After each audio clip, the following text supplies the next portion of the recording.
Hello, everyone. This is Yu Tsai. Welcome to Let's Talk. Thank you for joining me again today. And today, my guest is an award-winning independent film director and also commercial director. You may see his work anywhere from HBO to Coca-Cola. His most recent work you can see on 30 for 30 on ESPN, Be Water, a documentary about Bruce Lee. My guest today is none other than filmmaker and director Bao Nguyen. Hi, Bao. How are you? I'm good, Yu Tsai. How are you doing? Well, thank you for joining me here. I'm so glad to finally lock your time down because you've been very busy promoting this show, and I watched it, and I absolutely love it. Thank you. Well, I'm glad we've finally worked something out. It's been a crazy month since the film came. And what a poignant time for this film to actually air and do all this uprising of amazing protests and awareness about inclusion and awareness about Asian Americans during this time. I think this film is so ever important. But before we dive into the nitty-gritty of the film, I'd love to learn a little bit more about you. What makes you the filmmaker that you are today? Well, it's a long story. I'll try to shorten it as much as I can. My parents were. It starts with my parents' journey, really, as many people who are immigrant Americans or immigrants in general. My parents left Vietnam right after the war, and they were part of the boat people generation. They were stuck out at sea for 2 weeks before they finally arrived in Hong Kong, and they were in a Hong Kong refugee camp for 6 months, actually. And then they were sponsored to come over to the U.S. And a few years after they came over to the U.S., I was born. But I say the story because, as the child of immigrants, the child of refugees, you never think you can really pursue a career in the creative field. I don't want to sound like a stereotype, but it's true for me, where I thought I could only become like a lawyer or a doctor. So I never thought that I could become an artist or a filmmaker. But I remember when I was young, my parents, they owned a small business. They owned a small fabric store. And, I was 5 years old and I was working at my parents' fabric store. I was the cashier. And people thought it was really adorable that this little 5-year-old Asian boy was taking their cash. At first, they wouldn't give it to me because they thought I was just playing around. But then I would just ring them up really quickly and their minds would just be blown. And at that time, I was working on the weekends for 8 to 10 hours, which, thinking about it, it's kind of like child labor, but parents, it's again typical sometimes. This is an age, where there weren't iPads, or my parents didn't give me any Game Boy or anything, so I had to fill my imagination with something. And I remember I was given these sheets of fabric receipts, invoices, right? And on the other side were blank pages, and I was just drawing for the whole day when I was, ringing people up. It was just stimulating my mind and really got my creative juices going. And now, looking back at it today, I was basically storyboarding when I was 5 years old, and just drawing out stories all the time. And then I just kept on, always sketching, always interested in the visual arts. But even up to college, I went to NYU, which has a really great film school, but I didn't think I could be a filmmaker. Again, I had this sort of burden that I placed on myself, really, to be a doctor or a lawyer. I was pursuing law at that point. And I also thought it was too late for me to be a filmmaker. At the age of 17, when I was entering NYU, I was like, oh, I'm not like Spielberg, who started shooting things when he's 12. And I realized I actually had shot something when I was 9. There was a class assignment to sell something when you're in fourth grade, which is such an American thing to teach a 9-year-old, is try to sell something. It was supposed to be a written assignment, but I ended up being inspired to do a commercial. So I directed this spec Nike commercial when I was 9 years old, with my neighbor's VHS camera. So yeah, looking back at it, I was directing something when I was 9, so it was even before Spielberg in a way. And I never thought of it that way because it was a class assignment. But But when you were growing up, sorry to interrupt, I just want to inject here that while you were growing up and sketching on the back of the receipts and fabric, were your family encouraging and supportive in this creative venture? I think they just thought it was like a phase of me being young. They didn't think it was something to necessarily nurture, and they weren't really adamant against it because they thought it was just a phase. Do you have sisters? I do. I have an older sister. So you're the boy in the house baby who boy. wants to be an artist, and I'm speaking from my own heart that as an Asian American and growing up as a man in a house, I'm a middle child, so it's a total different role. But I know what was set toward my brother's expectation, what they expected him to be, which is like you said, to be the doctor or the lawyer, be the breadwinner of the family. Was there any pressure to be that while you were growing up and finding your way through arts? Yeah, well, I mean, I think it's somewhat of like this unconscious burden that we place on ourselves too, as like children of immigrants. I don't think our parents, like at least my parents, never like explicitly said you can't be an artist, you have to be a lawyer, or you have to be a doctor. But obviously, like you see them work so hard, and with my parents, they took a really dangerous and harrowing journey to America. I did feel this kind of weight on my shoulder to make sure like that I honored their journey in many ways. But like fast forward into like why I didn't become a lawyer. I at NYU I still continued like politics and like thinking to become like a human rights lawyer. When I had like elective courses, I would take classes at Tisch, like film school. I wouldn't tell my parents that. I just told them, hey, I'm gonna, I'm still gonna be a lawyer. Just don't worry about these other classes. But yeah, after I graduated, I did kind of everything I needed to do, become like a top candidate for the top law schools. Right? I was working for AmeriCorps. I was in the Peace Corps for a bit. I was like working at NGOs, and before I took my LSAT, I studied like 6 months straight for it, like nonstop. But I remember like when I was going to take my LSAT, not even going, I was sitting in my car about to turn on the engine, and I like looked at myself in the rearview mirror, and I was like, is this what I want to do for the rest of my life? Become a lawyer? Because I still had that creative urge in me all the time.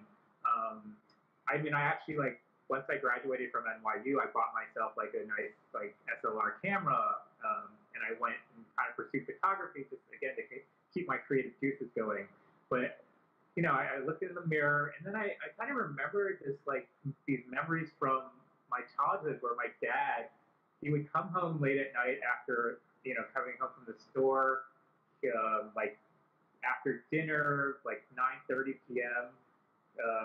He would take out like a piece of paper and start sketching at the dinner table, and me and my sister would like cuddle around him and just was curious because he was never showed his artistic side usually, and he was like sketching like architectural designs, and he told us that he always dreamt of being an architect because but he never thought he could do it because he went to America and he had to like provide for his family, and so maybe it was like this epiphany I reached at that moment, that maybe by honoring your parents' journey doesn't mean like having to be a lawyer or pursuing a career that's lucrative and stable. It's like following your passion, right? And with that moment in the back of my mind, I turned out the keys and I didn't even take my LSAT. And wow, you didn't take your LSAT. That's amazing. But I love the fact that you're using the term honor, right? So in the Asian culture, we know that that word honor can use as a punishment, as a celebratory word, and definitely the Asian guilt word. It works for every situation. If you honor me, you'll eat that meal. If you honor me, you would do so and so. And I'm so happy to hear that your family did not hinder your growth as an artist. Because I know growing up that, like you, I started sketching when I was really young. But my parents set this motion forward was very young age that if you become an artist, you're going to be poor. And if you want to be poor, fine, be an artist. It wasn't that you shouldn't be one, but if you want to be. And being an immigrant and first generation, I came here when I was 12, and all you see is your parents and everything they can. on the table. You know, my dad was a photographer who ended up in the kitchen washing dishes, and you see that somehow, whether you honoring your parents or not, there's a subconscious pressure in our DNA to make sure that you don't put them through what they don't want you to put through, right? They want it better for you. I happen to be the second child, therefore I can do whatever I want because the hope is on the first. So I did want to be a biologist, and I studied to be a biologist, and I did finish. But art was nothing that was actually fostered and nurtured in our family. But I'm grateful that it wasn't a hindrance either. And I think that really does help as an immigrant coming here. Survival seemed to be the key. Honoring your family seemed to be the key. And we all down that journey. And I think it is important because so many of us can relate. Yeah, I mean, I think that like the hindrance was psychological. Like I was saying, like I felt like there was that burden or like responsibility to honor, my parents' journey, but also I was always thinking relative to like people around me, which is all it's definitely a problem that we all have, right? We're just trying to think of like what how we're adjacent to its success. And like I had other like filmmaker friends at NYU who, again, like they had been making films since they were younger. Like their parents like took them to see like Stanley Kubrick when they were like 8 years old, and my parents like really discouraged me from watching films that weren't either based on a true story or documentaries. And they would discourage me from reading like fiction books. They made me read the encyclopedia from start to finish when I was younger. So they weren't a hindrance, but I do, thinking back at it, wish I was nurtured in more of an artistic way. But I don't. I think it hardened me in many ways as a filmmaker and as a storyteller. Like there's that experience that makes me think of. I also produce film, so I have that business sense, and I think that started probably because my parents had me handling the money at the store when I was 5 years old, right? So yeah, you take the good with the bad, and it's funny now. Like my parents still are trying to figure out if I'm successful or not. My dad, he says he's proud of me. So when an Asian dad tells you like explicitly they're proud of you, that's pretty high. But it's my mom is still more the old school Asian, like thinking the financials. And I remember my last film, Live from New York. It opened the Tribeca Film Festival a few years ago, and it at Tribeca the opening night's like this big gala night, and the tickets cost like $200-$300 a ticket. And I flew my parents over. They were living in Vietnam at the time, and it's at the Beacon Theater, which is like a 3,000 seat theater, so it's massive. So my sister was telling me like during the movie, my mom is like counting how many people are in there and like multiplying that by 200. Like, oh, Bao's gonna be rich tonight. I was like, oh my gosh, I wish that's how I got like 100% of the back end. That would be amazing. That's funny. That is so online. It's so true. But you have a great balance. You have a dad that supported you and one that's watching out for your money. I mean, that's where it should be, a balance of the two. So what was the first film that you made? When you stick, no, Elsa, I'm gonna do this. What's the first move that you made to follow your passion? I still was like in a rut because I was like, how do I become a filmmaker? It's not like I just decide not to be a lawyer and then I can be a filmmaker, right? And at that time, this is like around 2007, 2008, and like the Obama campaign, his first campaign was picking up.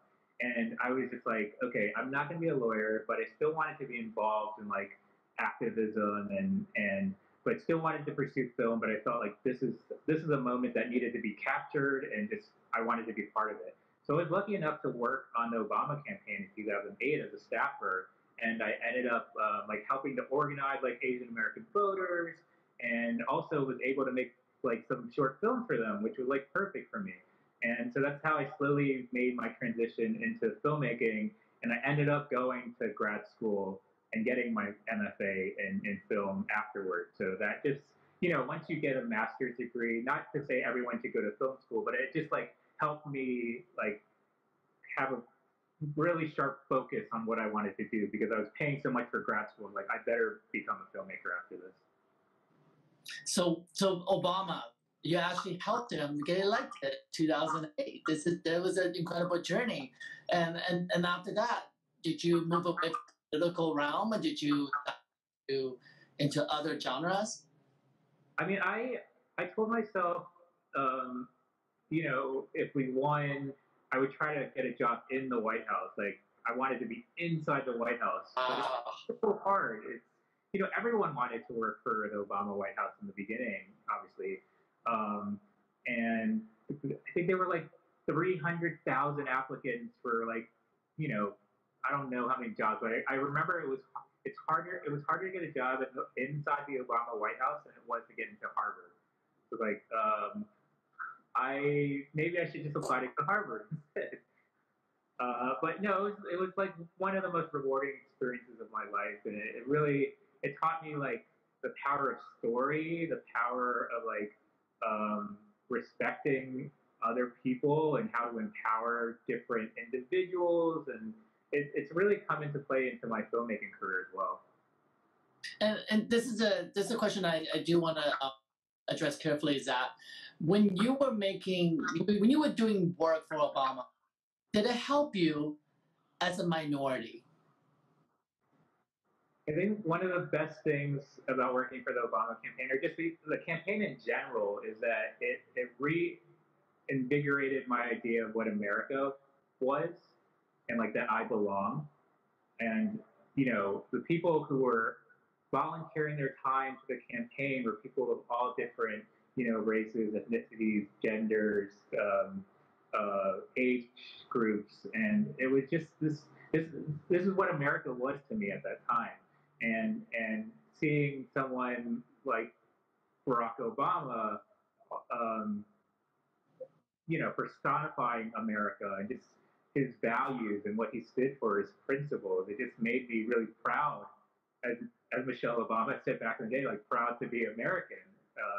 And it kind of relit like what I thought of America, and it's still, even today when we're living in very precarious times, I think back to those days and remember that America still exists. It hasn't gone away. There's other parts of America that have shown their side a little more, but we're still here and we're not going anywhere. Like this is our home, right?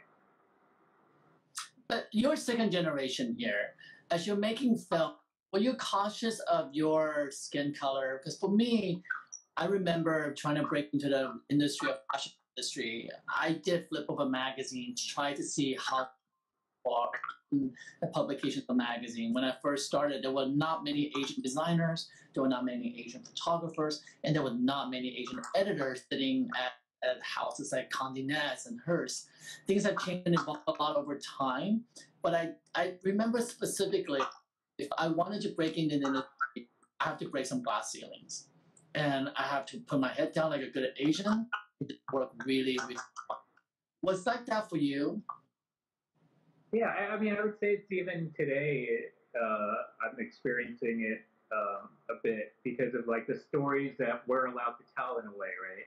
Mm-hmm. As an Asian American filmmaker, or like as any kind of artist of color, I think we're expected to be like the bridge to our culture, for the mainstream, for lack of a better term, like white majority. And I think we have to think beyond that. This is, I've been lucky enough to like been inspired by many Asian American artists. Like there's this Vietnamese American poet named Ocean Vuong who said that like we're always expected to be like tour guides into our world, but we're not allowed to be world builders. I think that's like what I think we'd love to do. And I mean, I know your background too, Yu Tsai, as kind of a world builder, and people might not know about that, but I think that's really inspiring, because I think when we're able to take like our experiences as like immigrants, as refugees, as kind of like first, second generation Americans, but employ that into a whole new world, into a whole new mythologies, like that's what's really exciting. And that, I think that is still a hindrance for us, because we're still expected to like, oh, you can only tell the Asian American story. Oh, I have this Asian American actor or character or like doc I want you to make, so you make it because I don't want to get in trouble.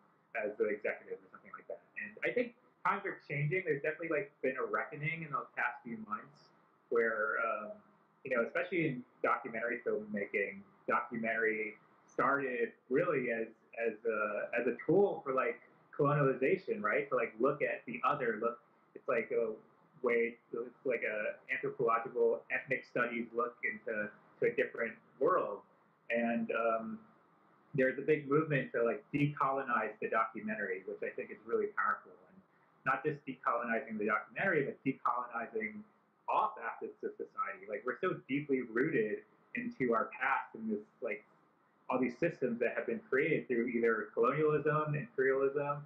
I know I'm getting really deep, maybe deep into this, but I think it's important to know about that past in order to kind of like help shape our future.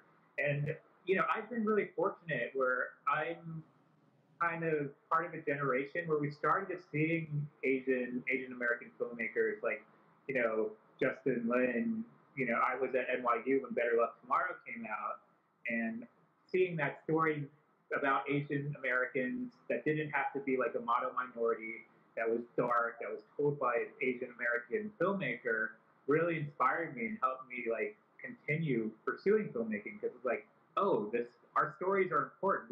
We are allowed to exist on the big screen. And for the longest time, I didn't feel like we were allowed to. Like we were always the sidekick, we were always the villain, we were always like the servant. So our stories aren't important enough to be seen.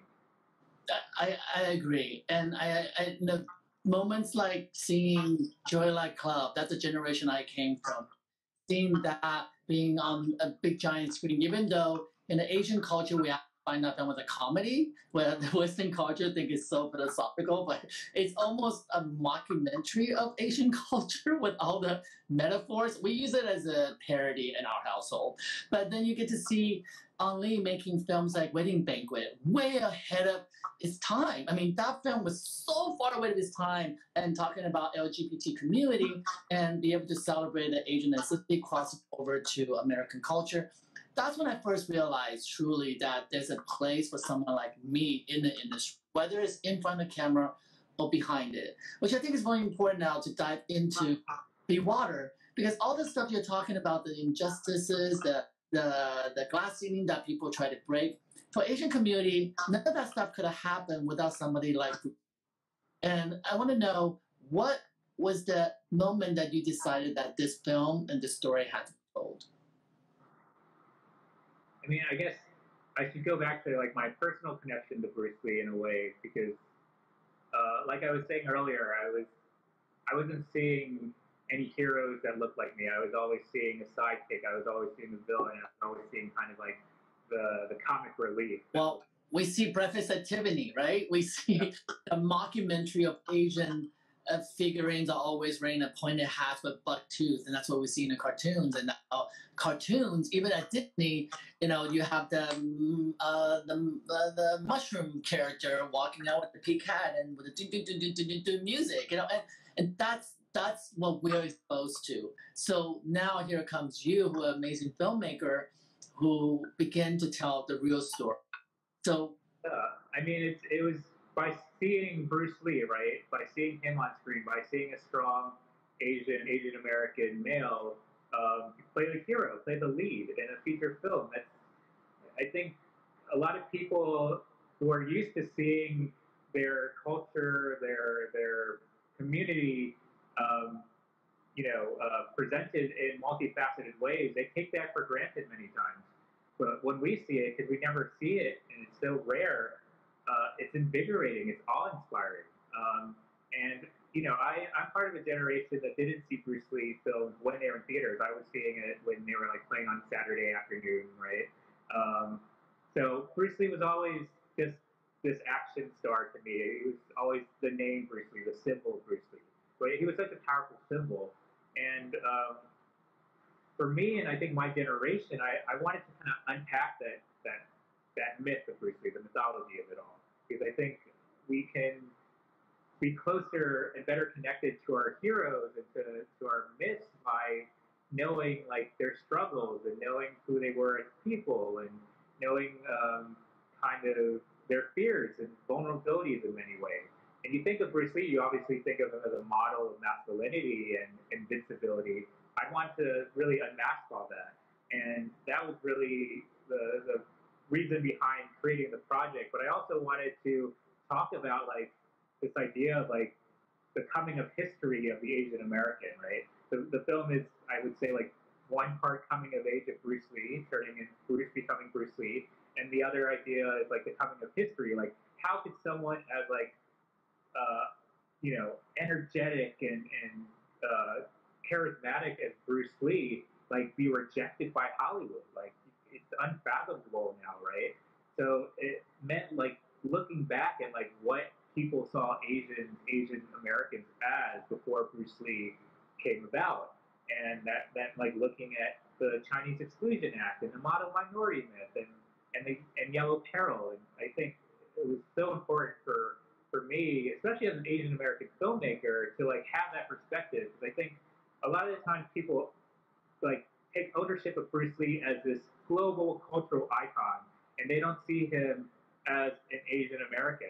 And of course, like maybe at this point he's transcended that, but it's important to remember when he was still trying to make it in Hollywood, this is what people saw, and they heard his accent, they saw where he came from, and that's what they judged him on immediately, and that created so much obstacle for him and so many barriers for him that I think we have to really think about that. Well, for a lot of viewers out there, for a lot of perhaps a new generation kids who learn about Bruce Lee, they don't realize he's actually American. He was born here. He was born here, then went back to Hong Kong, patient, and later came back. I mean, you learn all this on the film, guys, so make sure you go to ESPN and you can download it, you can subscribe it. And what's so beautiful about the film I got out of it is that often that you have a hero in your mind, how they're supposed to be. You meet your hero, whether through documentaries or person, they fall off that podium you put them so high on. This film didn't do that for me. It made me celebrate him even more. So I thank you for that. And the narration from his sister is so incredibly beautiful. But that relationship that you have with the family, because you got really intimate with them to a point that I think a beautiful documentaries truly are made when a director becomes invisible. You become so invisible that you just dive into the story that told. And I got to see that, experience that through this film. And what was the relationship like, and how did you build that trust with the family? Well, thank you for your kind words about the film. I really appreciate it. For me, when I'm making a film, especially when I'm making a documentary, it's not just a film, right? It's a story. It's like people's lives. So you really have to think about how are you taking care of the story? How are you taking care of these people's lives? And I never want to enter a film thinking my relationship with these people, with like these different individuals, is transactional. I always believe it's, approach it at a very humanistic level. Like, this is a family that lost their father, their son, their husband, and what does that mean? And so it was a long process.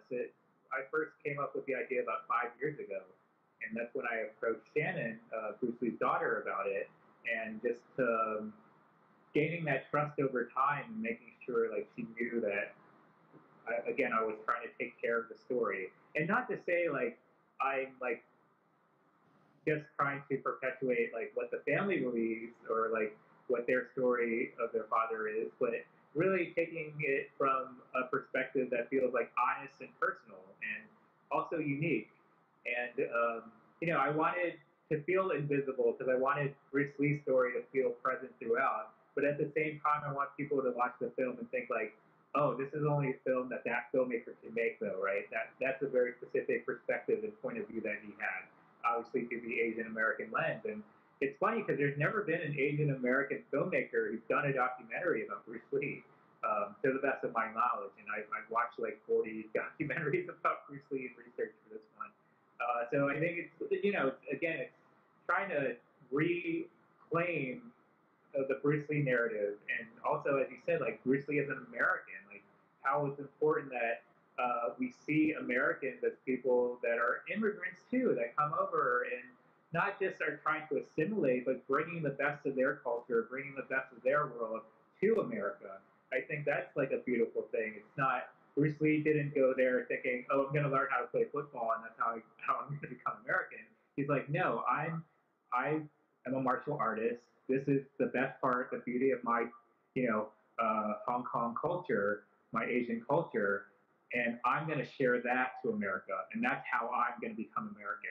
And I think that's like the beauty of this like new American mythology, this new American narrative that's being created, not just in film, but through food, through photography, through fashion. There's all these amazing people in different facets of our society who are telling us and reshaping, what us means as Americans. Like, I'm a big fan of like Padma Lakshmi's show Taste the Nation, and just like seeing like, because I mean, food is something that's so intimate and universal in many ways, and I think it's such a beauty of like sharing your culture, not thinking that you're going to hold on to it, or you're kind of trying to dismiss it and think it's like part of your past. I think that's the beauty of America too, that it is, it's, again, I don't want to use like cliche terms, but it is a melting pot in many ways, and I think we have to kind of keep on pushing that idea.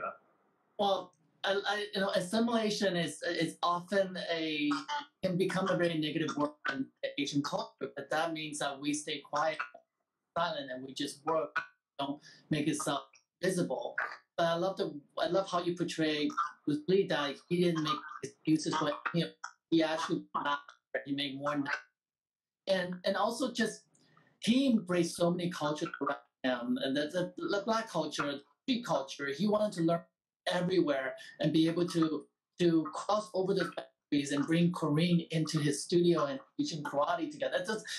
Those are the moments I realized that, as an Asian American, that we can't just assimilate. We cannot just blend in any longer. Especially during this time, I have a lot of reflections on how I became who I am as an artist and what a responsibility I need to have. And part of the reason that you're on this show is I feel so responsible to shed lights on the Asian American community, the work that they're doing, and whether art form or in cooking, or we're in many ways still marginalized. And I know that just fighting my way through fashion industry for 15 years and still fighting that way through the entertainment industry. So as you know, you are there right now in the guts of it all. And one thing I want to know is that when you had this idea, did ESPN grab this idea? Did you have to shop this idea around? Well, originally it was with another broadcaster, and just because of development issues and access issues, we had to kind of put it in the back burner for a couple of years. That's why it took 5 years really to get completed. And my producer, I was like in a pretty down place where it's like, oh, no one's gonna get this project like funded, and it's Bruce Lee. If I can't get a Bruce Lee project funded, maybe I should stop making. But it was just because the story that I wanted to tell is really specific, and we had to get access. And as I was saying, I wanted to kind of build that trust and build that relationship, which takes time. You can't just like immediately start interviewing people after you meet them, right? It's about like really finding out their stories and their journeys too. And it was my producer, Julia Nottingham, who was like, "What about ESPN?" And I didn't even, ESPN honestly wasn't even on my list. I love ESPN, and I love 30 for 30. I think they do a great kind of take on the sports world. But I didn't think of Bruce Lee as your kind of prototypical sports figure, as many people probably don't either. But when you look at like my favorite like 30 for 30 episodes, like OJ Made in America, Two Escobars, sports is always just the background of the story. There's a larger narrative. There's something not necessarily more important, but there's a deeper level that is taken in these stories beyond the sports. And that's what I wanted to do with Be Water. And so it just worked out perfectly. And I'm very grateful for ESPN coming on board early on and allowing me to tell this part of Bruce Lee's life, like the unapologetically Asian American perspective. And ESPN audiences might not know about the Chinese Exclusion Act and might not know about like uh, railroad workers from China coming to America to build the Trans-Pacific Railway. So I think it was just a bonus that I was able to use the large platform of ESPN to tell a story that I wanted to tell for so long. Well, we champion for them from doing that. As you know, you watch Pamela's show. Pamela's been on my show talking about Taste Nation. And one story that she has shared with the inclusion ad on her show. And she talked about she was shopping that show around. It took her years as well. Because as an Asian woman who's hosted and executive produced Top Chef, she still got no's and no's and no's. And she said literally the last meeting she been taken in person. She did that because she was traveling back and forth trying to show me. She did not understand why nobody could see what she's seeing about innovation, about how food ties our life and souls all together. And when Hulu got and picked up the show, and she said, it's no accident. There were a lot of women executives sitting at the helm that like the show. And that what that tells me is that, and the reason I share this story, because when I finished watching documentary, it was so important for me to watch every single name that comes on the screen. This film is made with every color under the rainbow. It's so inclusion protected, inclusion supported, from in front of the camera, from behind the camera. And I think that's something I love to talk about because, we can celebrate Asian community in front of the camera until the sun goes down. But if there's no Asian American community sitting at the table that celebrate you as an artist, it's very difficult for you to stand out from the crowd of the masses and be able to share our stories. Yeah, I mean, it's really, it has to change in all facets of the industry, right? In order for things to really push forward and not feel like sort of like token gestures. And because I think sometimes the industry thinks of the price of diversity and not the value of it, right? What does the value of our experience, value of our journey as immigrants, as people of color, and that there's so much value in those stories. Like, the first thing you ask me is like, how did I become a filmmaker? And that journey is not just me going to film school. That journey starts when I was 5 years old, and that experience to me personally is so much more, enlightening and informative to who I became as a filmmaker than necessarily what I learned in film school. I think there's a lot of conversation about like meritocracy and like credentials and like it turns into the cycle of like if you can't get credits because you don't have any credits, then how are you supposed to how are you supposed to get credits? How are you supposed to get work? And it was a very conscious decision to make sure like the people who were working on the film came from diverse backgrounds, and even for the most part, the film is told by people who know Bruce Lee, but there are a couple of people who are just sort of historians or critics, and I was very adamant that they were Asian American or Asian because like what they could tell about Bruce Lee's story from an Asian perspective is very different from honestly the past stories and past experts on Bruce Lee who have all been old white men, right? And like, what can old white men add to the conversation about like what Bruce Lee felt as an Asian American? There's a lack of honesty and honestly like authority if they were to talk about that. So I think having an Asian American cultural critic, an Asian film critic, adds so much value to the conversation, adds so much value to the story. Absolutely. And in a competitive world in the Asian culture, that in America, we kind of breed this a competitive nature that sometimes gets in our way. And I'm saying that because I know that firsthand that being American, being Asian, you're not just competing against the Caucasian world. You're competing against pockets and markets of Asian community as well. I don't know if you ever found trial and tribulation through that process, try to break through not just creativity, but in the crowd of the Asian community. Well, I wouldn't blame that necessarily on peers. I think it's the gatekeepers that say like, oh, we already have a Vietnamese American film, right? We already have our Asian fashion photographer. We don't have room for more. And that's the problem with the system, right? It's like thinking of it as tokens, as just filling a quota, and not thinking, meeting each person individual by individual and seeing what value they bring to each project. And I've been so like humbled by the support of the community, especially the Asian American community after Be Water, the reception, and getting messages from people that honestly are like some of my creative and artistic heroes that just tell me like how much they love the film and how much they felt seen by watching the film.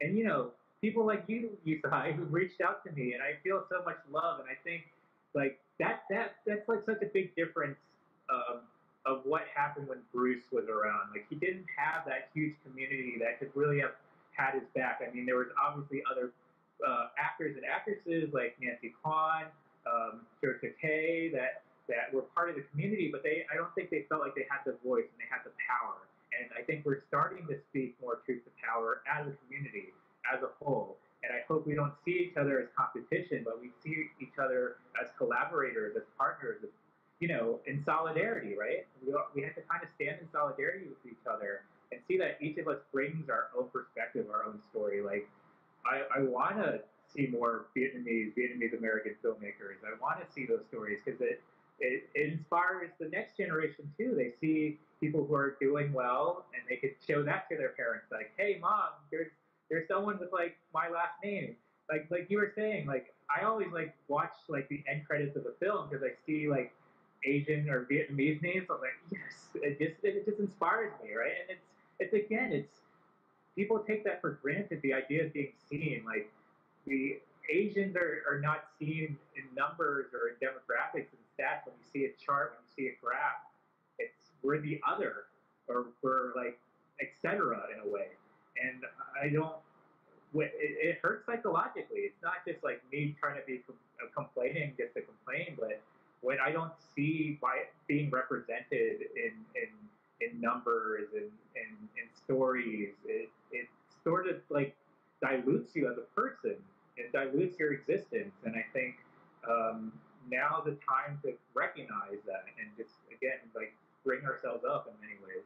And such a poignant time for Be Water to be out now. And for those guys have not seen the film, you definitely want to make sure you do. One of the most important thing about the film I took away was for me that I love absolutely is listen to Bruce Lee's voice again and again because he had an accent and he's on television, he's on screen. And I grew up always wondering if I can ever be on. Can I be in front of the camera, or am I always going to be behind it because I have an accent? And when you hear his, you start hearing more. I truly believe that when television people who are making TV shows and programming from food to politics, when they start embracing every accent, every part of the world, like the food they eat, when we begin to hear all those noises, voices, way it comes with different regions, that will help for us to embrace everybody where they're from, and perhaps just ease a bit of the racism that we have when we hear somebody else's accent. Because that, to me, has been a big, big issue. And I learned that when I went to Asia one time. I went to China to do a show. And I told my brother, I said, listen, my Taiwanese and my Mandarin have an American accent. And I'm worried about that. And I speak fluently, but accent. And when I'm in America, I have a Taiwanese Chinese accent. So I couldn't find where to fit. When I sat on this panel of 5 distinguished judges from all over their elite, and when we began to show, every single person who came from had an accent. People who came from Shanghai had an accent. People from Singapore had their own accent. I never felt so included until that moment. This is okay. And I hope that in the U.S. that we'll get. I hope especially in the climate we are now, that we can put more programming out there where people can celebrate where they're from, and don't ever fight to lose it if you have. Honestly, you can't lose it if you try. I have tried. You can't. I'm I'm first generation. It's not going anywhere. But because of your film, it makes me sound like a hero all over again, and make me so proud being an Asian American. And so thank you for that. Thank you for making a beautiful film. Yeah, I mean, again, I'm really touched by people who have had such a positive experience watching the film, and just on the note of like accents, like Bruce Lee, he was rejected from his role because of his accent, because people didn't think that they would understand it. And I kind of call bullshit on that because at the time, like Desi Arnaz was a huge star in Hollywood, and he had a thick accent, right? And now like Bruce Lee's accent is considered very sexy, and I think it's really about like not just normalizing differences, but like empowering them. If you think of like the French or like Italian accent, it's considered so sexy, right? But the Asian accent is not at that point. But you have to again trace back the history, right, of all these stereotypes and all these generalizations and how these things form, how these norms form over time. And like Jimmy O Yang, who is a actor friend of mine, talks about this idea. Like he had an accent, but now he's trying to make that accent sexy, and we need to make the Asian accent sexy. Don't look at me for that. I don't know if that's gonna happen on this side of the camp. But thank you so much. What's next? What are you working on next? So after Be Water came out, or I should say after Sundance, I signed with CAA, and even though I love doing documentaries, for me it's like these formats are just a vessel to tell the story. So I'm looking at other documentary projects, but I'm also looking into more scripted films and scripted TV series, and thinking again, like how can we use our role as storytellers, as people making film and television to reshape the narrative and the mythology of what America is. And I'm always interested in like reading stories that were written by Black, people of color, Indigenous writers, and finding out like how to bring out those stories to light, and just again creating the solidarity across all industries.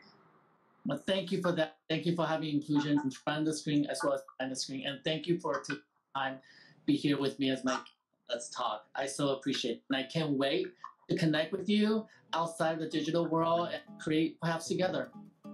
Yeah, I'm looking forward to it. Thank you so much, Yu Tsai. Thank you. So everyone, you haven't seen Be Water yet, 30 for 30 is on ESPN. Make sure you take the time and watch it. It celebrates the Asian culture. At the same time, give you a better understanding of Bruce Lee's journey and how he had overcome so many trials and tribulations and really stood fast to what he believed in. And by the way, for those you didn't know, he was born in America, so he's actually American. And I love the fact that there's an Asian hero on television for me to watch and realize that there's a possibility for other Asians out there paving forward. Thank you for director Bao Nguyen for doing that for us and celebrating our community. All right, guys, thank you again for being here with me today, and I will see you guys again tomorrow.